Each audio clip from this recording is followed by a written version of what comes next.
Friends welcome to APCC competition centre. Bihar दरोगा PT 2023 के लिए एजुटेरिया की एक और नई पुस्तक आ चुकी है। यहाँ पे देख रहे हैं वॉल्यूम 2 के रूप में आया फ्रेंड्स। ये लेटेस्ट बुक है। इसके पूरा हम लोग वॉल्यूम इसका 1 पूरा कवर कर चुके हैं।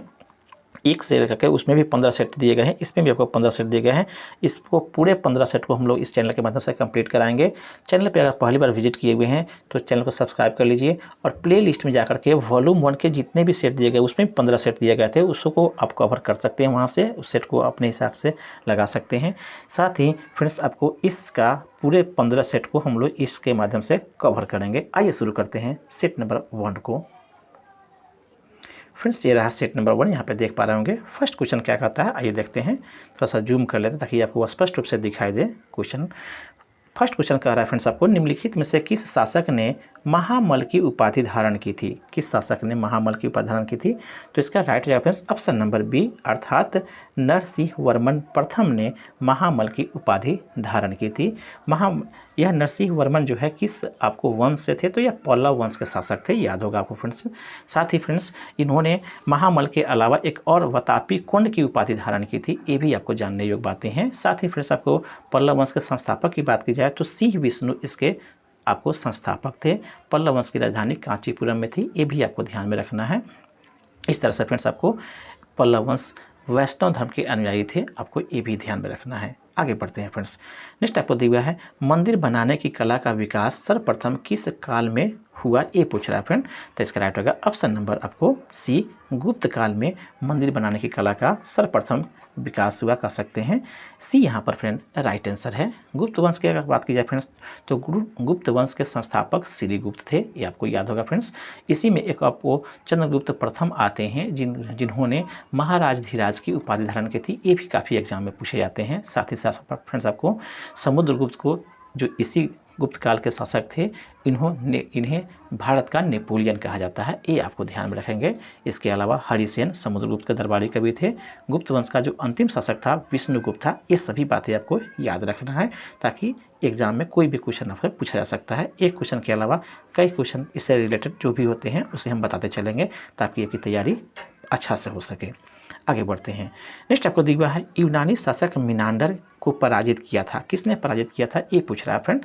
तो इसका राइट रेफरेंस दिए गए ऑप्शन में ए इसका राइट जाएगा, पुष्यमित्र शुंग, अर्थात इंडो यूनानी शासक मिनांडर को पुष्यमित्र शुंग ने पराजित किया था। पुष्यमित्र शुंग ने अपने कार्यकाल के दौरान 2 अश्वमेध यज्ञ कराए थे, ये भी आपको ध्यान में रखना है। भरहुत जो स्तूप का निर्माण पुष्यमित्र शुंग ने करवाया था, आपको ये भी ध्यान में होगा फ्रेंड्स। देवभूति जो था इसका अंतिम शासक था, ये भी आप याद रखिएगा। आगे बढ़ते हैं फ्रेंड्स। एक और नाम आता है फ्रेंड्स आपको जो काफ़ी पूछता है, पतंजलि किसके आपको दरबार में थे? तो पुष्यमित्र शुंग के सभा में ही पतंजलि रहते थे, ये भी आपको ध्यान में रखना है। आगे बढ़ते हैं फ्रेंड्स। नेक्स्ट दिया हुआ है, चंद्रगुप्त मौर्य मगध की राजगद्दी पर कब बैठा था? ये पूछ रहा है फ्रेंड। तो राइट रहेगा फ्रेंड्स ऑप्शन नंबर ए, 322 ईसा पूर्व में चंद्रगुप्त मौर्य ने मगध की राजधानी पर बैठा था, ये आपको ध्यान होगा। यह मौर्य वंश का संस्थापक चंद्रगुप्त मौर्य का जन्म जो है हुआ था 345 ईसा में इसका जन्म हुआ था और इसने 322 ईस्वी में गद्दी पर बैठा था, ये आपको ध्यान में रखना है। आगे बढ़ते हैं फ्रेंड्स। आगे बढ़ते हैं। किस वेद में परीक्षित को कुरुओं का राजा कहा गया है? ये पूछ रहा है फ्रेंड्स। किस वेद में परीक्षित को कुरुओं का राजा कहा गया है? तो राइट होगा friends option number D, Atharvaveda में कहा गया है। डी इसका फ्रेंड राइट आंसर होगा। अथर्ववेद में परीक्षित को कुरुओं का राजा कहा गया है। अथर्ववेद की रचना जो है अथर्वा ऋषि के द्वारा हुआ था, ये आपको फ्रेंड्स याद होना चाहिए। साथ ही फ्रेंड्स इस वेद में सभा और समिति को प्रजापति की 2 पुत्रियाँ कहा गया है, ये आपको ध्यान में होगा। आगे बढ़ते हैं फ्रेंड्स। नेक्स्ट आगे बढ़ते हैं। मोहम्मद बिन तुगलक ने किसे दिल्ली का काजी नियुक्त किया था? काफ़ी इंपॉर्टेंट क्वेश्चन है फ्रेंड्स। मोहम्मद बिन तुगलक ने किसे दिल्ली का काजी नियुक्त किया था? जल्दी से बताइए। तो राइट होगा friends option number B, Ibn Battuta को इसकी विद्वता के कारण से मोहम्मद बिन तुगलक ने दिल्ली का काजी नियुक्त किया था। बी फ्रेंड इसका राइट आंसर हो जाएगा। इसके अलावा इसका संबंध जो है दिए हुए फ्रेंड्स आपको इब्न बतूता के बारे में अगर बात की जाए फ्रेंड्स तो रेहला नामक जो पुस्तक की रचना इब्न बतूता ने ही किया था। यह मोहम्मद बिन तुगलक के समय भारत आया था और यह मोरक्को का निवासी था। इसको आप जान लीजिएगा फ्रेंड ताकि एग्जाम में कहीं भी से क्वेश्चन है तो आप बता सकें। आगे बढ़ते हैं। नेक्स्ट दिया हुआ है, दिए गए प्रश्न में कौन सुमेलित नहीं है? ये आपको चयन करना है, कौन सुमेलित नहीं है। तो दीवान खैरात जो है यह आपको दान विभाग से संबंधित था, यह फिरोज शाह तुगलक से संबंधित है, यह कथन सही है, यह मिलान सही है। दीवान अर्ज बलबन से संबंधित था, यह आपको सैन्य विभाग से संबंधित है। ये भी पूछता है फ्रेंड्स कि दीवान खैरत किस से विभाग से संबंधित है, तो दोनों को आप याद रख देंगे। यह दान विभाग था, दीवान अर्ज क्या था, तो एक सैन्य विभाग से संबंधित था, यह बलबन से संबंधित था, यह भी सही है। तीसरा दीवान कोही, इसका संबंध जो है कृषि विभाग से था, याद रखेंगे फ्रेंड्स, जिसका संबंध मोहम्मद बिन तुगलक से था, ये भी आपको सही है, अर्थात इसने ही इसका आपको विभाग का स्थापना किया था। चौथा दिए फ्रेंड्स आपको दीवान मुस्तख राज या फिरोज शाह तुगलक दिया है, जो कि सही नहीं है। दीवान मुस्तखराज जो है इसका संबंध मुख्य रूप से फिरोज शाह तुगलक से न होकर के अलाउद्दीन खिलजी से था। इस तरह से डी फ्रेंड इसका राइट आंसर हो जाएगा। आगे बढ़ते हैं फ्रेंड्स। नेक्स्ट आपको दिया है अकबर ने किस वर्ष स्वयं को आपको हरम दल से मुक्त किया था, जल्दी से बताइए किस वर्ष इसने हरम दल से अपने आप को मुक्त किया था। तो इसका राइट रेफरेंस ऑप्शन नंबर आपको बी, अर्थात 1562 में अपने आप को इसने हरम दल से मुक्त कर लिया था। हल्दी घाटी फ्रेंड्स अकबर ने 1562 ईस्वी में ही दास प्रथा का भी अंत किया था, ये याद रखिएगा फ्रेंड्स। दोनों चीज़ें 1562 में आप इसने हरम दल की मुक्ति लिया था और 1562 में ही इसने दास प्रथा का भी अंत किया था। बी फ्रेंड्स इसका राइट आंसर है। आगे बढ़ते हैं। नेक्स्ट आपको दिया है किसके शासनकाल में बंगाल को भारत का स्वर्ग कहा जाता था, जल्दी से बताइए फ्रेंड्स, किसके शासनकाल में बंगाल को भारत का स्वर्ग कहते थे। तो इसका राइट रेफरेंस ऑप्शन नंबर आपको सी, अलवर्दी खां के शासनकाल में बंगाल को भारत का स्वर्ग कहा जाता था। सी फ्रेंड इसका राइट आंसर है। अलवर्दी खां के बारे में बात की जाए फ्रेंड्स, तो इसने सत्ता संभालते ही मुगलों को राजस्व देना बंद कर दिया था। अलवर्दी खां याद होगा आपको फ्रेंड्स, इसके शासनकाल में बंगाल को आपको स्वर्ग कहा जाता है। यह अब इसका जो अलवर्दी खां का जो उत्तराधिकारी हुआ वह सिराजुद्दौला हुआ, याद रखेंगे। ब्लैक होल की घटना सिराजुद्दौला के समय में ही घटित हुआ था, ये भी काफ़ी इंपॉर्टेंट है, पूछता है।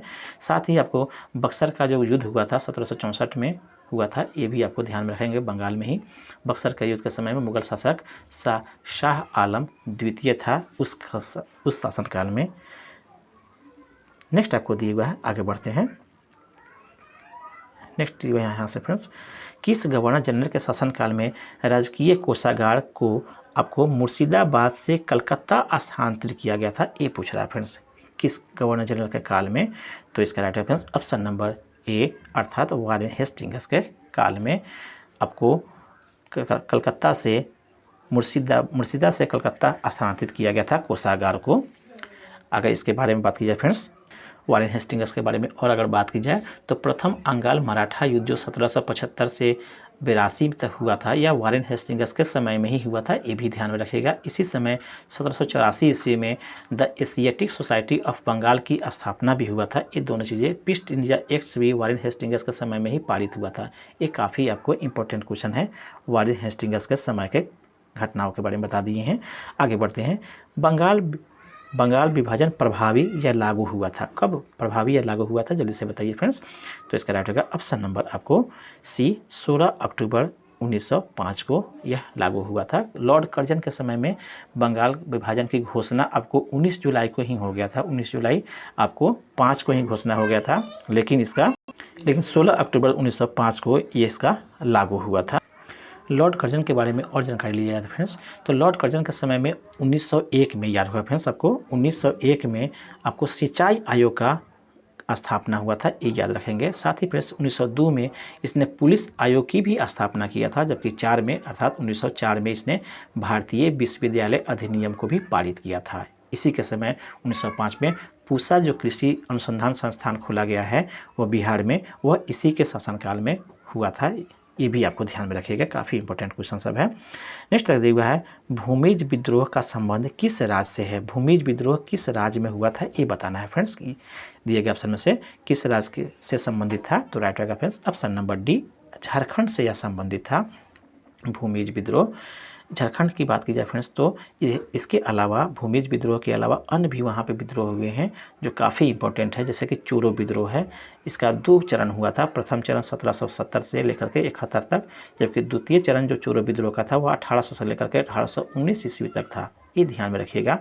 जबकि कोल विद्रोह भी यहीं पे हुआ था, याद होगा फ्रेंड्स। कोल विद्रोह जो है 1831 से लेकर के 1831 से लेकर के फ्रेंड्स 1831 से लेकर के 32 तक हुआ था। संथाल विद्रोह भी, मुंडा विद्रोह भी, ये सारे विद्रोह आपको झारखंड से संबंधित है, ये सभी आपको ध्यान में रखेंगे। आगे बढ़ते हैं। किसने कहा था कि कांग्रेस के लोग पदों के भूखे राजनीतिज्ञ होते हैं? ये बातें किसने कहा था? काफ़ी इंपॉर्टेंट है। तो इसका right option option number B, Bankim Chandra Chatterjee ने यह बातें कही थे कि कांग्रेस के जो लोग हैं वह पदों के भूखे राजनीतिज्ञ होते हैं। जबकि अरविंद घोष भी एक बातें कही थी जो काफ़ी पूछा जाता है। इन्होंने कहा था कि क्षय रोग से मरने वाली संस्था है आपको कांग्रेस। ये बातें अरविंद घोष की बातें आती हैं, दोनों काफ़ी इंपॉर्टेंट है। आगे रखें, अगला देखते हैं फ्रेंड्स। अगला क्वेश्चन नेक्स्ट आपको दिया हुआ है, जालियांवाला बाग जांच से संबंधित हंटर कमेटी की रिपोर्ट को प्रकाशित की गई थी, कब प्रकाशित की गई थी ये पूछ रहा है फ्रेंड। तो इसका राइट होगा ऑप्शन नंबर बी, 1920 में किया गया था। याद होगा फ्रेंड्स आपको 13 अप्रैल 1919 को जालियांवाला बाग घटना घटी हुई थी और उसका जांच हेतु जो कमेटी का गठन किया गया था वह कमेटी का नाम आपका था हंटर कमेटी। और हंटर कमेटी ने 28 मई, याद होगा फ्रेंड्स आपको 28 मई 1920 ईस्वी को अपना रिपोर्ट प्रकाशित किया था या रिपोर्ट जारी किया था। आगे बढ़ते हैं फ्रेंड्स। भारतीय विद्रोह का कारण पुस्तक के लेखक कौन है ये पूछ रहा है फ्रेंड। तो राइट होगा option number A, Sir Syed Ahmed Khan जो हैं इसके लेखक हैं भारतीय विद्रोह के कारण का, ये यहाँ पर फ्रेंड राइट आंसर है। आगे बढ़ते हैं। नेक्स्ट दिया है, अलकनंदा और पिंडार नदी का संगम स्थल कहलाता है, क्या कहलाता है? जल्दी से बताइए फ्रेंड्स, काफ़ी इंपॉर्टेंट क्वेश्चन है। तो इसका राइट फ्रेंड्स ऑप्शन नंबर आपको सी, इसे कर्णप्रयाग के नाम से जानते हैं। अलकनंदा एवं पिंडार नदी के संगम स्थान को कर्णप्रयाग के नाम से कहते हैं। इसके अलावा एक और आता है फ्रेंड्स, अलकनंदा नदी और भागीरथी नदी का भी संगम है, उसको क्या कहते हैं? तो उसका नाम है देवप्रयाग। और एक और काफ़ी इंपॉर्टेंट क्वेश्चन है कि अलकनंदा और मंदाकिनी नदी के संगम स्थान को क्या कहते हैं? तो उसको रुद्रप्रयाग कहा जाता है। सभी बातें आपको ध्यान में रखना है, कौन क्वेश्चन पूछ दे, इसलिए एक के साथ एक कई क्वेश्चन को आपको देखना है। आगे बढ़ते हैं फ्रेंड्स। नेक्स्ट आपको दिया है, किस प्रकार की मिट्टी में कार्बनिक पदार्थ की बहुलता होती है? जल्दी से बताइए फ्रेंड्स, किस प्रकार के मिट्टी में कार्बनिक पदार्थ ज़्यादा होता है? तो कार्बन काला होता है, याद ही होगा फ्रेंड्स, उससे आप निकाल सकते हैं काली मिट्टी इसका राइट आंसर हो जाएगा। इस मिट्टी का निर्माण जो है विशाल चट्टान से टूटने से होता है, ये भी ध्यान में रखेगा। इसे रेंगुर मिट्टी के नाम से भी जाना जाता है, लेकिन प्रायः इसे काली कपास मिट्टी के नाम से भी जाता है, क्योंकि इसमें कपास की खेती काफ़ी होता है फ्रेंड्स, इसलिए इसे हम लोग कपासी खेत मिट्टी भी कहा जाता है। यह मुख्यतः अगर देखिएगा तो कहाँ मिलता है? तो महाराष्ट्र, गुजरात, कर्नाटक के क्षेत्रों में ज़्यादा मिलता है। बी फ्रेंड्स का राइट आंसर हो जाएगा। आगे बढ़ते हैं। नेक्स्ट आपको दिया है, दक्षिण अंडमान एवं लघु अंडमान को जोड़ती है, कौन सा आपको जोड़ता है ये पूछ रहा है फ्रेंड। दक्षिण अंडमान को लघु अंडमान से कौन जोड़ता है? तो राइट होगा friends option number C, Duncan pass जो है दक्षिण अंडमान को लघु अंडमान से जोड़ता है। सी यहाँ पर फ्रेंड राइट आंसर है। बात की जाए फ्रेंड्स आपको, बात की जाए पाक स्टेट के, तो पाक स्टेट आपको वास्तव में यह आपको तमिलनाडु और श्रीलंका को जोड़ने वाला आपको है वह पाक स्टेट है। तमिलनाडु एवं श्रीलंका के जोड़ने वाला कौन है? तो यह पाक स्टेट है। कोको स्टेट की बात की जाए फ्रेंड्स, तो यह आपको उत्तरी अंडमान को म्यांमार से जोड़ने वाला स्टेट है, ये को ध्यान में रखेंगे। जबकि 10 डी चैनल की बात की जाए फ्रेंड्स, तो यह आपको लघु अंडमान को कार निकोबार के मध्य में स्थित यह है, ऐसे कह सकते हैं, इसको जोड़ने वाला चैनल है। इस तरह से चारों के बारे में जो 4 दिए गए हैं, चारों ऑप्शन के बारे में आपको जानकारी होना चाहिए, कोई भी क्वेश्चन पूछा जा सकता है। आगे बढ़ते हैं फ्रेंड्स। नेक्स्ट आपको दिया है, नंदा देवी एवं नंगा पर्वत किस हिमालय के भाग है? जल्दी से बताइए फ्रेंड्स, किस हिमालय का यह भाग है? तो right option number B, Himadri का यह भाग है। हिमाद्री को बृहद हिमालय के नाम से भी जानते हैं फ्रेंड्स, याद होगा आपको। हिमालय के इस श्रेणी की औसत जो ऊंचाई है वह 6000 है, याद होगा फ्रेंड्स आपको, 6000 इसका औसत ऊंचाई है, 6000 मीटर इसकी ऊंचाई है, याद रखेंगे। कंचनजंगा, नंगा पर्वत, नंदा देवी आदि इस हिमालय के भाग हैं। आगे बढ़ते हैं फ्रेंड्स। नेक्स्ट दिया है, म्यांमार के साथ कितने भारतीय राज्यों की सीमा लगती है? जल्दी से बताइए फ्रेंड्स, म्यांमार के साथ कितने भारतीय राज्यों की सीमा लगती है? तो राइट होगा फ्रेंड्स ऑप्शन नंबर आपको बी अर्थात 4 आपको राज्यों की सीमा लगती है। कौन कौन सी ये भी पूछा जाता है। तो अरुणाचल प्रदेश है, उसके बाद में मिजोरम है, उसके बाद नागालैंड और मणिपुर, ये 4 राज्यों का सीमा आपको म्यांमार से मिलता है। आगे बढ़ते हैं फ्रेंड्स। नेक्स्ट दिया है कुराकुम रेगिस्तान स्थित है। कुराकुम रेगिस्तान कहाँ है ये बताना है फ्रेंड। तो राइट होगा ऑप्शन नंबर ए अर्थात तुर्कमेनिस्तान में आपको अवस्थित है कुराकुरम रेगिस्तान। कुराकुरम रेगिस्तान तुर्कमेनिस्तान में है। इसका क्षेत्रफल की बात की जाए फ्रेंड्स तो यह 2,70,000 वर्ग किलोमीटर में फैला हुआ है। अगर विश्व की सबसे बड़ा रेगिस्तान की बात की जाए तो वह सहारा है, ये भी आपको ध्यान रखेगा। सहारा के बारे में एक और पूछा जाता है फ्रेंड्स, यह कितने देशों के सीमा को छूता है। तो याद रखिएगा 11 देशों के साथ, यह 11 देशों के सीमा के साथ यह इसकी सीमा अर्थात रेगिस्तान की सीमा जुड़ता है, यह कह सकते हैं। आगे बढ़ते हैं। नेक्स्ट दिया है आपको निम्नलिखित में से कौन सा झील रूस में स्थित नहीं है, उसका चयन करना है। तो इसका right answer option number D अर्थात विनिपेग झील जो है यह आपको रूस में स्थित झील नहीं है। विनिपेग झील कनाडा में स्थित है। बाकी जो 3 दिए गए हैं वह आपको रूस का झील है, इसे आप देख लेंगे। आगे बढ़ते हैं। नेक्स्ट आपको दिया हुआ है दिए गए विकल्पों में कौन सा देश भू अवशिष्ट अवस्थित देश नहीं है, ये पूछ रहा है। कौन सा देश जो है आपको भू अवेष्टित दिया हुआ फ्रेंड्स, आपको भू अवेष्टित देश नहीं है उसका चयन करना है। अर्थात वैसा देश जिसका भूमि सीमा से जुड़ा हुआ है, समुद्र से नहीं जुड़ा हुआ होता है, वो आपको भू अवेष्टित देश होता है। तो इसका राइट आंसर ऑप्शन नंबर आपको बी पलाव का जो सीमा है वह समुद्र से जुड़ा हुआ है या समुद्र से जुड़ा हुआ है। बाकी जो देश है जाके आपको अंडोरा है, मोल्डोवा है, चाहे आपको मलावी है, इसकी जो सीमा है वह किसी न किसी देश के ही साथ जुड़ा हुआ है। इसकी सीमा समुद्र से नहीं जुड़ा हुआ है, इसलिए यह आपको बी फ्रेंड इसका राइट आंसर हो जाएगा। आगे बढ़ते हैं। नेक्स्ट आपको दिया है पंबा सिंचाई परियोजना किस राज्य में स्थित है, ये पूछ रहा है। पंबा सिंचाई परियोजना किस राज्य में स्थित है, जल्दी से बताइए। तो इसका right answer option number C यह केरल में अवस्थित है। सी यहाँ पर राइट आंसर हो जाएगा। आगे बढ़ते हैं फ्रेंड्स। फिर से देख लीजिए फ्रेंड्स, इसका बिहार के किस क्षेत्र में सबसे अधिक गन्ना का उत्पादन होता है, ये बताना है फ्रेंड्स। तो इसका राइट आंसर ऑप्शन नंबर आपको सी उत्तर पश्चिम क्षेत्रों में सबसे अधिक गन्ना का उत्पादन होता है। और गन्ना की इस क्षेत्र की बात की जाए फ्रेंड्स तो इस क्षेत्रों में अंतर्गत आने वाला जो आपको जिला है वह पूर्वी चंपारण, पश्चिमी चंपारण, सिवान और गोपालगंज जिले आदि आते हैं। ये सब जिले, इस तरह से सी इसका राइट आंसर हो जाएगा। आगे बढ़ते हैं। नेक्स्ट आपको दिया है रेखी समिति का संबंध किस कर से है, किस कर से इसका संबंध है रेखी समिति। तो राइट होगा ऑप्शन नंबर बी अप्रत्यक्ष कर से रेखी समिति का संबंध है। बी इसका राइट आंसर हो जाएगा। आगे बढ़ते हैं।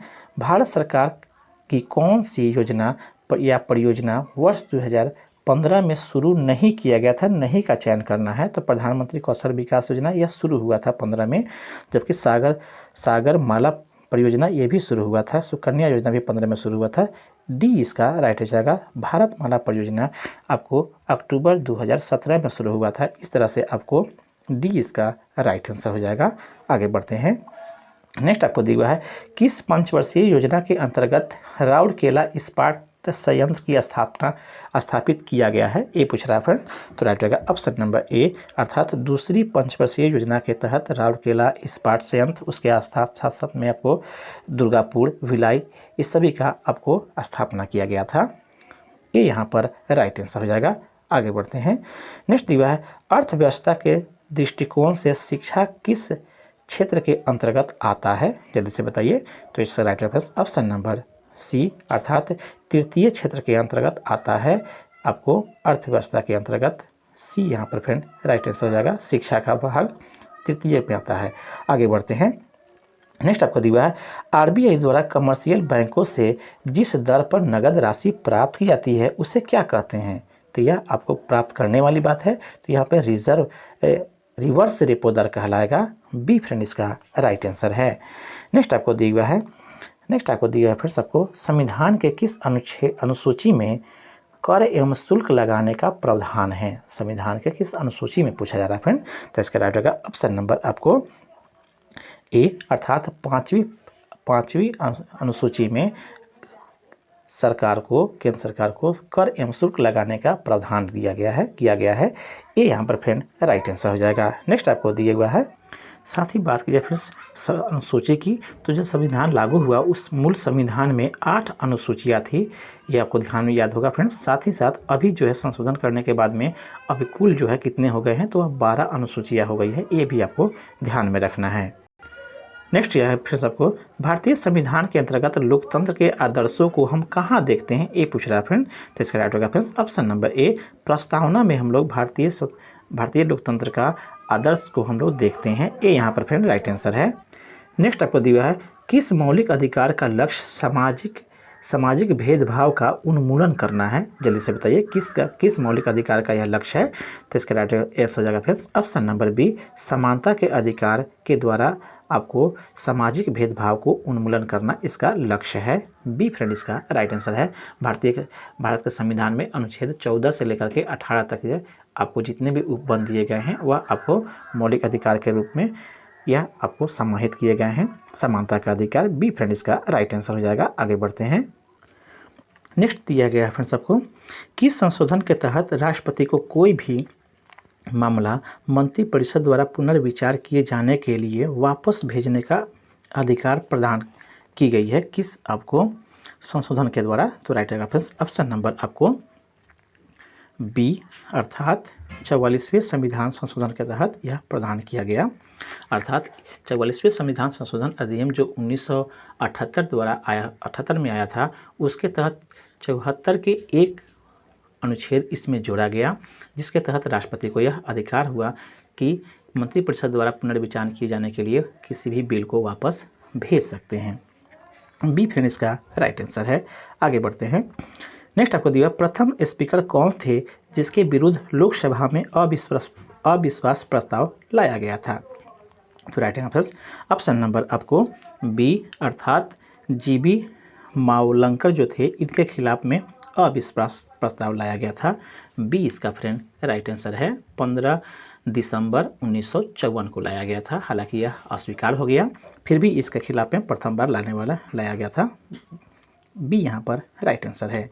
नेक्स्ट दिया है, सूचना के अधिकार अधिनियम को राष्ट्रपति द्वारा कब स्वीकृति प्रदान की गई थी, ये पूछ रहा है फ्रेंड। तो इसका राइट होगा ऑप्शन नंबर आपको ए, अर्थात जून 2005 को स्वीकृति प्रदान की गई थी, जून 2005 को, अर्थात 15 जून 2005 को स्वीकृति प्रदान की गई, जबकि लागू किया गया आपको 12 अक्टूबर 2005 को। इसे आप ध्यान में रखेंगे, ये यहाँ पर राइट आंसर है। आगे बढ़ते हैं। बिहार में पंचायती स्तर पर राज्य सरकार का प्रतिनिधित्व कौन करता है, पंचायत स्तर पर राज्य सरकार का प्रतिनिधि कौन होता है, ये पूछा जा रहा है। तो राइट आंसर ऑप्शन नंबर ए, पंचायत सचिव जो होते हैं वह राज्य सरकार का प्रतिनिधित्व करते हैं पंचायत स्तर पर, इसे हम लोग ग्राम सेवक के भी नाम से जानते हैं, या ग्राम सेवक या कैसे पंचायत सचिव दोनों, ये यहाँ पर राइट आंसर है। आगे बढ़ते हैं। उपयुक्त कथन के संबंध में कौन सा सही है। कथन 1 में दिया हुआ है, संसद तथा राज्य विधान मंडल के स्वतंत्र तथा निष्पक्ष चुनाव कराने की शक्तियाँ एक स्वतंत्र इकाई अर्थात निर्वाचन आयोग के दी गई है, कथन 1 में दिया गया है ए में। जबकि कथन बी कह रहा है क्या कि निर्वाचन आयुक्त को पद से हटाने का अधिकार राष्ट्रपति के पास है। कुट में दे रहा है फ्रेंड्स आपको कौन सा कुट सही है। तो इसका राइट रेफरेंस ऑप्शन नंबर आपको ऑप्शन नंबर बी, अर्थात ए और बी दोनों सही हैं, परंतु बी सही स्पष्टीकरण नहीं करता है ए का। यहाँ पे दिए हुआ फ्रेंड्स आपको कि बी में निर्वाचन आयुक्त को पद से हटाने का अधिकार राष्ट्रपति के पास तो है, लेकिन यह किसके आपको अनुशंसा पे करता है, ये बातें नहीं कहा गया है, इसलिए आपको बी स्पष्टीकरण सही नहीं है, बी फ्रेंड इसका राइट आंसर है। नेक्स्ट आपको दिया है, हिंदी को राजभाषा के रूप में मान्यता कब दी गई, ये पूछा जा रहा है। तो right reference option number B, अर्थात 1949 को, 14 दिसंबर 1949 को हिंदी को राजभाषा के रूप में मान्यता प्रदान की गई। इसी याद में 14 सितंबर को, याद होगा फ्रेंड्स, 14 सितंबर को हिंदी दिवस मनाते हैं हम लोग, याद होगा 14 सितंबर को हिंदी दिवस मनाया जाता है, ये भी याद रखिएगा। नेक्स्ट दिया हुआ है, पंचायती राज किस सूची का विषय है, ये पूछा जा रहा है, तो इसे जानते ही हैं फिर आपको। इसका राइट होगा ऑप्शन नंबर ए, यह राज सूची का विषय है, ये यहाँ पर राइट आंसर है। आगे बढ़ते हैं फ्रेंड्स। नेक्स्ट क्वेश्चन दिया हुआ है, हरित गृह का अर्थ है। क्या अर्थ होता है बताइए जल्दी से फ्रेंड्स। हरित गृह प्रभाव का अर्थ, तो इसका राइट होगा फ्रेंड्स ऑप्शन नंबर ए, वायुमंडल में ग्रीन हाउस गैसों के आपको संघनीकरण के कारण से वायुमंडल में तापमान का बढ़ना ही हरित गृह प्रभाव कहलाता है। किस कारण से, तो कौन सा आपको गैस इससे अधिक मात्रा में बढ़ता है, तो यह आपको CO2 की मात्रा अधिक बढ़ता है, जिस कारण से हरित गृह प्रभाव अधिक हो जाता है वायुमंडलीय गैसों में। इसमें एक और चीज़ जानना है फ्रेंड्स आपको, तो इसमें आपको ग्रीन हाउस गैस के संकल्पना सर्वप्रथम किसने दिया था, ये पूछता है फ्रेंड्स। तो यह जोसेफ फूरियर है, ये याद रखिएगा, जोसेफ फूरियर। जोसेफ फूरियर हैं जो ग्रीन हाउस गैस के संकल्पना को सर्वप्रथम आपको बताया था। ये यहाँ पर फिर राइट आंसर है। आगे बढ़ते हैं। नेक्स्ट दीवार, निम्नलिखित गैसों में से कौन सा एक गैस पृथ्वी पर जीवन के लिए हानिकारक और लाभदायक दोनों है, दिए गए ऑप्शन से चयन करना है। तो इसका राइट आंसर है option number D, carbon dioxide जो है यह हानिकारक भी है और यह लाभप्रद भी है। लाभप्रद इस सेंस में होता है कि इसका उपयोग हरे पौधे प्रकाश संश्लेषण में करते हैं और ऑक्सीजन छोड़ते हैं, और घाटा इस सेंस में है कि यह ग्रीन हाउस गैस है। पहले जो ऊपर वाला क्वेश्चन में देखे थे, तब ग्रीन हाउस गैस का प्रमुख घटक है जो तापमान को वृद्धि करता है, पृथ्वी के ग्लोबल वार्मिंग के रिस्पॉन्सिबल है, इसलिए डी इसका राइट आंसर है। आगे बढ़ते हैं। कार्टेजियना प्रोटोकॉल का संबंध है, कार्टेजियना प्रोटोकॉल का संबंध किससे है ये बताना है। तो इसका right reference option number C, अर्थात जैव सुरक्षा समझौता से इसका संबंध है। 29 जनवरी 2000 को यह कार्टेजियना समझौता प्रोटोकॉल पे हस्ताक्षर किया गया, स्वीकार किया गया और इसे 2003 से प्रभावी माना गया। सी इसका राइट आंसर हो जाएगा। यह प्रोटोकॉल अंतर्राष्ट्रीय संधि को दर्शाता है। आगे बढ़ते हैं। नेक्स्ट दिया है, भारत में मैंग्रोव वनस्पति सर्वाधिक कहाँ पाई जाती है, ये पूछ रहा है। तो इसका right reference option number B, अर्थात सुंदरवन में पाई जाती है। बी इसका राइट आंसर है। नेक्स्ट आपको दिया है, वन्य जीव संरक्षण अधिनियम किस वर्ष पारित किया गया था, ये पूछ रहा है फ्रेंड। तो इसका राइट होगा ऑप्शन नंबर बी, अर्थात 1972 में वन्य जीव संरक्षण अधिनियम पारित किया गया। बी इसका फ्रेंड राइट आंसर है, 9 सितंबर 1972 को। इसमें पूछता है एक और चीज़, कितनी धाराएं कितनी हैं, तो इसमें याद रखेंगे 66 धाराएं हैं फ्रेंड्स, ये याद रखेंगे 66 धाराएं इसमें शामिल है। बी इसका राइट आंसर था। आगे बढ़ते हैं। नेक्स्ट दीवार, निम्नलिखित में से कौन सी पुस्तक रविंद्रनाथ टैगोर द्वारा नहीं लिखी गई है। तब विसर्जन इनके द्वारा लिखी गई है। द कोर्ट डांसर इनके द्वारा लिखी गई है। गार्डनर भी लिखा गया है। नेचर की ओर इनके द्वारा नहीं लिखा गया है। डी फ्रेंड इसका राइट आंसर है। नेचर की ओर जो है यह आपको मोरारजी देसाई के द्वारा लिखी गई एक आपको पुस्तक है। इस तरह से डी फ्रेंड इसका राइट आंसर हो जाएगा। आगे बढ़ते हैं। राष्ट्रपति महात्मा गांधी को किस वर्ष पहली बार नोबेल पुरस्कार के लिए नामित किया गया था, इसका राइट आंसर हो जाएगा फ्रेंड्स ऑप्शन नंबर बी, 1937 ईस्वी में पहली बार इन्हें नोबेल पुरस्कार के लिए नामित किया गया था। कुल कितने बार पूछता है, कितने बार नामित किया गया, कुल 5 बार इन्हें नामित किया गया, और अंतिम बार कब किया गया, तो 1948 में दिया गया फ्रेंड्स। 1948 में अंतिम बार इन्हें नामित किया गया। बी फ्रेंड इसका राइट आंसर है। आगे बढ़ते हैं। नेक्स्ट दिया है, संयुक्त राष्ट्र औद्योगिक विकास संगठन का मुख्यालय कहाँ है। एक मुख्यालय से क्वेश्चन जरूर रहता है फ्रेंड्स, ये याद रखिएगा। तो इसका संयुक्त राष्ट्र का जो है, संयुक्त राष्ट्र के औद्योगिक विकास संगठन का मुख्यालय यह आपको वियना में है। ए इसका राइट आंसर हो जाएगा। साथ ही साथ आपको फ्रेंड्स गैट का पूछता है, तो गैट का जो है जिनेवा में है, याद रखिएगा। जबकि अंतर्राष्ट्रीय ओलंपिक कमेटी का जो है आपको लुसाने में है, और यूनिसेफ का जो है न्यूयॉर्क में है, ये भी ध्यान में रखिएगा। उसी तरह से फ्रेंड्स आपको यूनेस्को का मुख्यालय पूछता है तो वह पेरिस में है। इस सभी को आपको ध्यान में रखने योग्य बातें सब है। आगे बढ़ते हैं। नेक्स्ट दिया है, चंद्रमा तल पर सफलतापूर्वक उतरने वाला पहला अंतरिक्ष यान कौन सा था। तो इसका राइट रेफरेंस ऑप्शन नंबर आपको ए, अर्थात लूना 9 जो है चंद्रमा सतह पर सफलतापूर्वक उतरने वाला अंतरिक्ष यान था।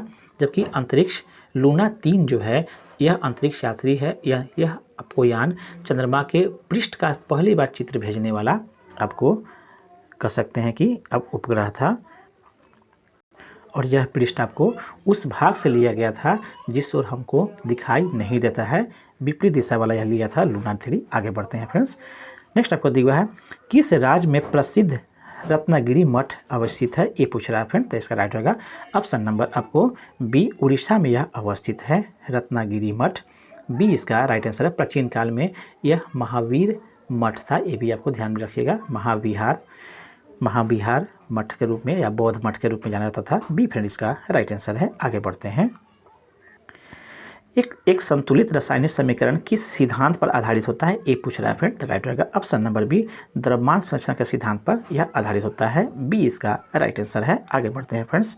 नेक्स्ट आपको दिया हुआ है, निम्नलिखित में से कौन सा दुर्बल अम्ल है, वो पूछा रहा है। दुर्बल अम्ल कौन सा है, तो इसका राइट होगा फ्रेंड्स ऑप्शन नंबर सी, CH3COOH, अर्थात इसका नाम एसिटिक अम्ल इसका नाम है, यह दुर्बल अम्ल है। दिए गए ऑप्शन में सी इसका राइट आंसर हो जाएगा।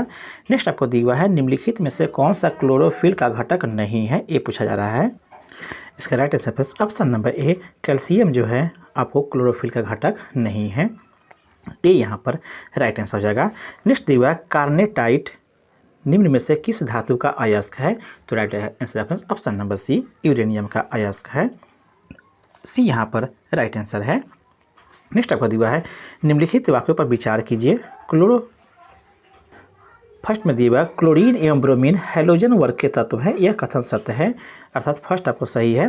दूसरा दिया है, गोल्ड और आपको प्लेटिनम उत्कृष्ट धातु के उदाहरण हैं, सही है ये भी। लेड ऑक्साइड को लिथार्ज कहा जाता है, ये भी आपको सत्य है। 1, 2, 3 तीनों कथन जो है सत्य है, अर्थात डी फ्रेंड इसका राइट आंसर हो जाएगा। आगे बढ़ते हैं। नेक्स्ट दिया है, किसी विलयन में विलयन की कुल मात्रा तथा उसमें मिश्रित विलय के कुल मात्रा का अनुपात कहलाता है, क्या कहलाता है, ये बताना है। तो राइट होगा फ्रेंड्स ऑप्शन नंबर सी, विलयन की सांद्रता कहलाता है। सी यहाँ पर राइट आंसर है। नेक्स्ट दिया है, निम्नलिखित में से किसे लकड़ी की एल्कोहल के रूप में जाना जाता है, तो इसका राइट आंसर ऑप्शन नंबर ए, अर्थात मेथिल अल्कोहल को लकड़ी के अल्कोहल के रूप में जाना जाता है, ये यहाँ पर राइट आंसर है। नेक्स्ट आपको दिया है, पौधों के मूल या जड़ द्वारा जल का अवशोषण किस क्रिया द्वारा होता है, ये बताना है। तो right answer option number B, इसे परासरण क्रिया के द्वारा होता है, अर्थात जड़ द्वारा जल का अवशोषण परासरण क्रिया के द्वारा होता है, जबकि संवहन विसरण क्रिया द्वारा यह ऊपर की ओर जाता है। नेक्स्ट आपको, निम्न में से कौन सा लवक फूलों तथा बीजों को विभिन्न रंग प्रदान करता है, तो इसका राइट आंसर ऑप्शन नंबर आपको ए, क्रोमोप्लास्ट के द्वारा फूलों एवं बीजों का रंग का निर्धारण होता है, ये यहाँ पर फ्रेंड राइट आंसर हो जाएगा। जबकि ल्यूकोप्लास्ट जो होता है वह आपको जड़ की कोशिकाओं में पाया जाने वाला यह आपको पोषक है तत्व हैं, जो मुख्य रूप से भोजन का संचय करता है। भोजन में स्टार्च, प्रोटीन और वसा सबका यह संचय करने वाला ल्यूकोप्लास्ट होता है, और यह रंगहीन लवक होता है, जबकि क्रोमोप्लास्ट आपको रंगीन होता है। आगे बढ़ते हैं। नेक्स्ट दीवार, निम्न में से कौन सा फ्लोएम का भाग नहीं है, फ्लोएम का कौन सा भाग नहीं है, तो right answer option number D, वाहिकाएं जो होता है वह फ्लोएम का भाग नहीं है, यह जाइलम का भाग है। इस तरह से डी इसका राइट आंसर है। बाकी जो चलने लगा ब्लास्ट तंतु, सहकोशिकाएं, यह आपको फ्लोएम का भाग होता है। नेक्स्ट आपको दिया है, जल संवहन नाल तंत्र की उपस्थिति किस संघ के जंतुओं के लक्षण है, ये पूछा जा रहा है फ्रेंड। तो राइट होगा ऑप्शन नंबर डी, अर्थात इकाइनोडर्मेटा जंतुओं का यह लक्षण है, जिसमें आपको जल संवहन नाल तंत्र जो है पाए जाते हैं। डी इसका राइट आंसर है। नेक्स्ट आपको दिया हुआ है, रक्त के थाका बनने में मदद करता है, कौन मदद करता है, तो इसका राइट आंसर ऑप्शन नंबर ए, थ्रोम्बोसाइट जो है आपको रक्त के थाका बनने में मदद करता है, ये यहाँ पर फ्रेंड राइट आंसर है। जबकि लिम्फोसाइट एंटीबॉडी के निर्माण में अहम भूमिका निभाता है, ये भी आपको ध्यान में रखना है। नेक्स्ट आपको दिया, निम्न में से कौन सा रोग संक्रामक रोगों का उदाहरण है, ये पूछा जा रहा है फ्रेंड। तो मलेरिया जो है इसका राइट आंसर जो है, मलेरिया जो है आपको संक्रामक रोगों का उदाहरण है, ये यहाँ पर फ्रेंड राइट आंसर हो जाएगा। नेक्स्ट आपको दिया हुआ है, भैंसों की उत्तम नस्ल मेहसाना और सुरती किस क्षेत्र में पाई जाती है, ये पूछा जा रहा है फ्रेंड। तो राइट रहेगा ऑप्शन नंबर सी, यह गुजरात में पाई जाती है। सी यहाँ पर राइट आंसर होगा। जब इसके साथ में आपको नागपुरी, सुरती, मेहसाना, नीली रवि, ये सभी जो है जाफराबादी, ये सभी जो है गुजरात में मिलने वाले आपको भैंस के नस्ल है। नेक्स्ट आपको दिया है, निम्नलिखित में से पौधों के वृद्धि को नियंत्रित करने वाला हार्मोन कौन सा है, जल्दी से बताइए। तो right reference option number C, auxin जो है पौधों के वृद्धि को नियंत्रित करने वाला हार्मोन है। सी यहाँ पर राइट आंसर रहेगा। इसका खोज 1880 में डार्विन ने किया था। साथ ही फ्रेंड्स यह पौधे का कौन कौन से काम करता है, तो पत्तियों को विगलन होने से रोकता है, खरपतवार को नष्ट करता है और फलों को गिरने से भी बचाता है ऑक्सीन। नेक्स्ट आपको दिया है पृथ्वी के ध्रुव पर जी का मान होता है, क्या होता है ये पूछ रहा है फ्रेंड। तो राइट रहेगा ऑप्शन नंबर बी, सर्वाधिक जी का मान हो जाता है पृथ्वी पर, पृथ्वी के ध्रुव पर जी का मान अधिक हो जाता है। इसका मान अगर बात की जाए फ्रेंड तो 9.8 हो जाता है। असमान मान अगर देखा जाए तो पृथ्वी तल पर जी का मान कितना होता है, तो 9.8 होता है, ये भी ध्यान में रखिएगा। नेक्स्ट आपको दिया है फोटोन कण की खोज किसके द्वारा की गई थी, ये पूछा जा रहा है फ्रेंड। तो राइट रहेगा ऑप्शन नंबर आपको सी, आइंस्टीन के द्वारा खोज की गई थी। सी यहाँ पर फ्रेंड राइट आंसर जाएगा। नेक्स्ट आपको दिया है जब ध्वनि एक माध्यम से दूसरे माध्यम में जाती है तो क्या अपरिवर्तित हो रहता है, ये पूछा जा रहा है फ्रेंड। तो राइट होगा ऑप्शन नंबर ए, आवृत्ति जो है अपरिवर्तित रहता है, बाकी सब में बदलाव हो जाता है, ये यहाँ पर राइट आंसर है। नेक्स्ट दिया है नाभिकीय रिएक्टर में किसका प्रयोग नियंत्रक छड़ के रूप में किया जाता है, जल्दी से बताइए। तो right reference option number B, boron का इस्तेमाल नियंत्रक छड़ के रूप में किया जाता है। बी यहाँ पर फ्रेंड राइट आंसर है। नेक्स्ट आपको दिया है दिए गए विकल्प में कौन जो है सदिश राशि का उदाहरण नहीं है, उसका चयन करना नहीं है, उसका चयन करना है। तो राइट आंसर ऑप्शन नंबर ए, कार जो है एक आपको सदिश राशि नहीं है, यह अदिश राशि होता है, इसमें केवल मैग्नीट्यूड होता है, इसमें दिशा नहीं रहता है, ये यहाँ पर फ्रेंड राइट आंसर है। नेक्स्ट आपको दिया है किस केंद्रीय मंत्रालय द्वारा आपको स्वर धरोहर उत्सव का आयोजन किया गया है, तो right answer option number C, अर्थात संस्कृति मंत्रालय के द्वारा। सी यहाँ पर राइट आंसर है। नेक्स्ट आपको दिया है वर्ष 2022 के व्यास सम्मान के लिए किसे चुना गया है, ये पूछा जा रहा है। तो right reference option number B, Gyan Chaturvedi को, डॉक्टर ज्ञान चतुर्वेदी को आपको 2022 के व्यास सम्मान के लिए चुना गया है। बी यहाँ पर राइट आंसर रहेगा। नेक्स्ट आगे बढ़ते हैं सुपर कंप्यूटर परम शक्ति को कहाँ स्थापित किया गया है, ये पूछा जा रहा है फ्रेंड। तो राइट रहेगा ऑप्शन नंबर ए, IIT खड़गपुर में आपको स्थापित किया गया है, ये यहाँ पर फ्रेंड राइट आंसर है। नेक्स्ट दिया है इसके अलावा और भी है फ्रेंड्स, आपको परम शक्ति को IIT खड़गपुर, जबकि परम कामरूप को IIT गुवाहाटी में किया गया है, जबकि परम अनंत को आपको IIT गांधीनगर में, जबकि परम गंगा को IIT रुड़की में। इस सभी को आपको याद में रखना है। नेक्स्ट आपका दिया वर्ल्ड हैप्पीनेस रिपोर्ट 2023 के संबंध में कौन सा कथन सत्य है, इसको आपको चयन करना है। दिए गए ऑप्शन में फर्स्ट में दिए गए फ्रेंड्स आपको इसमें भारत जो है 126वां स्थान प्राप्त हुआ है, ये सही है, जबकि फिनलैंड को शीर्ष स्थान प्राप्त हुआ है, ये भी सही है फ्रेंड्स, जबकि डेनमार्क और आइसलैंड क्रमशः दूसरे और तीसरे पायदान पर रहे हैं, ये भी सत्य है। ऑप्शन में क्या दे रहा है देखा जाए, ऑप्शन में दिया जाए फ्रेंड्स ऑप्शन नंबर तीनों सही था, तो इस तरह से डी फ्रेंड इसका राइट आंसर हो जाएगा। आगे बढ़ते हैं। नेक्स्ट दिया भारतीय सेना ने किस देश के साथ संयुक्त प्रशिक्षण अभ्यास आपको साइक्लोन ए का शुभारंभ किया है, जल्दी से बताइए। साइक्लोन ए का शुभारंभ किसके साथ किया है, तो राइट रहेगा फ्रेंड्स ऑप्शन नंबर ए, मिस्र के साथ इसने किया है, ये यहाँ पर फ्रेंड राइट आंसर है, यह युद्धाभ्यास है। आगे बढ़ते हैं। नेक्स्ट आपको दिया है 17वां प्रवासी भारतीय दिवस का आयोजन किस शहर में किया गया, ये पूछा जा रहा है। 17वां प्रवासी भारतीय दिवस का आयोजन किस शहर में हुआ, तो right reference option number D, Indore में हुआ। डी फ्रेंड इसका राइट आंसर है। नेक्स्ट आपको दिया है पर्यटन को प्रोत्साहन देने के लिए अंतर्राष्ट्रीय पर्यटन प्रदर्शनी किस देश में आयोजित किया गया है, ये पूछा जा रहा है फ्रेंड। तो राइट होगा ऑप्शन नंबर सी, अर्थात स्पेन में यह किया गया है, आयोजन किया गया है। सी फ्रेंड इसका राइट आंसर है। जनवरी 2023 में अंतर्राष्ट्रीय आपको पर्यटन मेला फितूर का आयोजन किया गया था, ये भी आपको ध्यान में रखना है। नेक्स्ट आप दिया है आगे दिया फ्रेंड्स आपको इंडिया जस्टिस रिपोर्ट 2022 के संदर्भ में कौन सा कथन असत्य है, इसका चयन करना है। कौन सा कथन असत्य है, तो राइट आंसर आएगा ऑप्शन नंबर बी, अर्थात इसमें बिहार का स्थान अंतिम है, यह आपको असत्य कथन है, यह कथन सही नहीं है। बिहार का जो स्थान है वह 16वां स्थान है, अर्थात अंतिम से तीसरे स्थान पर है। सबसे अंतिम में जो है वह आपको उत्तर प्रदेश है 18वें स्थान पर। इस तरह से बी फ्रेंड इसका राइट आंसर हो जाएगा। नेक्स्ट दिया है चालू वर्ष 2023 को निम्नलिखित में से किस रूप में मनाया जा रहा है, जल्दी से बताइए किस रूप में। तो इसका राइट होगा ऑप्शन नंबर सी, मोटे अनाज के लिए अंतर्राष्ट्रीय वर्ष के रूप में 2023 को मनाया जा रहा है। सी इसका राइट आंसर है। नेक्स्ट आपको दिया है बिहार जाति आधारित गणना 2022 के अनुसार बिहार की कुल जनसंख्या कितनी है ये बताना है फ्रेंड्स। तो इसका right option option number B अर्थात दिए गए ऑप्शन में बी अर्थात 13,07,25,310 है। ये आपको याद रखें फ्रेंड्स, एक लेटेस्ट आंकड़ा है, इसको आप जरूर याद रखेंगे। आगे बढ़ते हैं। नेक्स्ट आपको दिया है the magic of last story पुस्तक के लेखक कौन है ये पूछा जा रहा है फ्रेंड। तो राइट होगा ऑप्शन नंबर बी सुधा मूर्ति इसके राइटर हैं। बी फ्रेंड इसका राइट आंसर हो जाएगा।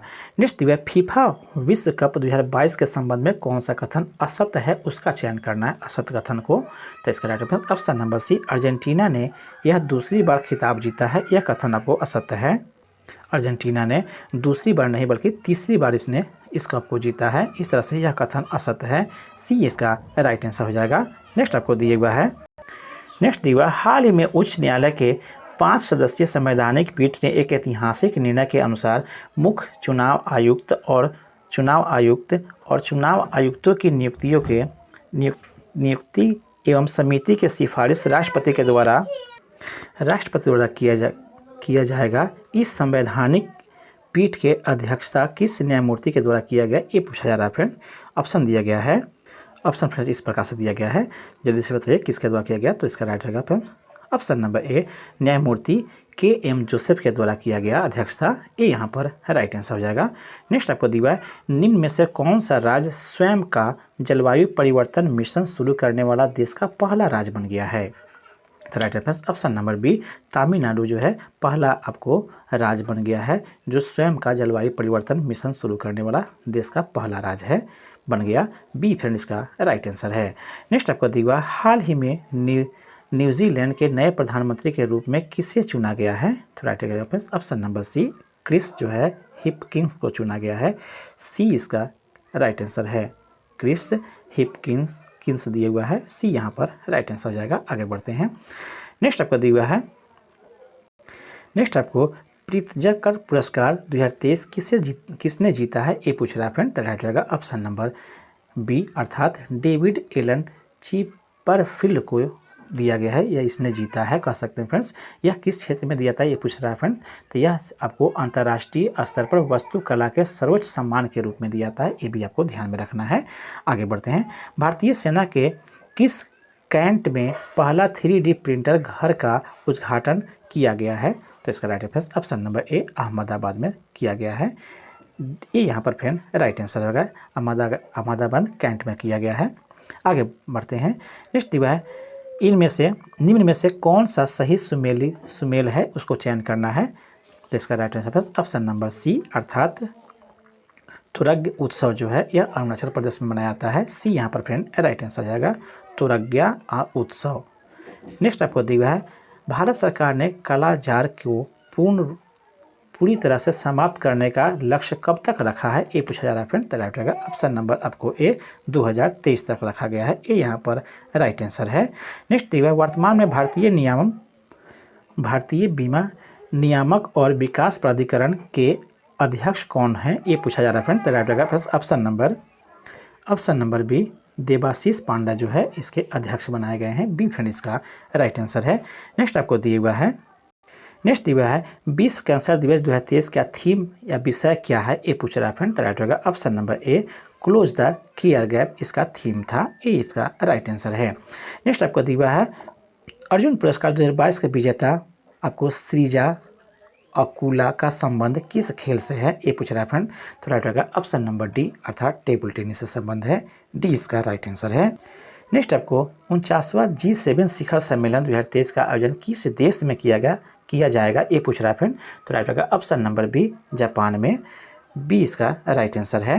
नेक्स्ट आपको दिया हुआ है वित्त वर्ष 2023-24 के लिए प्राथमिक घाटा का अनुमान लगाया गया, कितना लगाया गया ये पूछ रहा है फ्रेंड। तो राइट होगा ऑप्शन नंबर बी अर्थात दिए गए ऑप्शन में फ्रेंड्स बी इसका अर्थात 7,06,000 आपको 845 करोड़, बी इसका राइट आंसर है। आगे बढ़ते हैं। नेक्स्ट देखिए, आर्थिक समीक्षा के अनुसार अप्रैल से सितंबर 2022 तक भारत में सर्वाधिक एफडीआई निवेश करने वाला देशों की सही क्रम कौन सा है? तो right answer option number D, अर्थात फर्स्ट में आपको सिंगापुर, उसके बाद मॉरिशस, उसके बाद यूएई, डी इसका राइट आंसर हो जाएगा।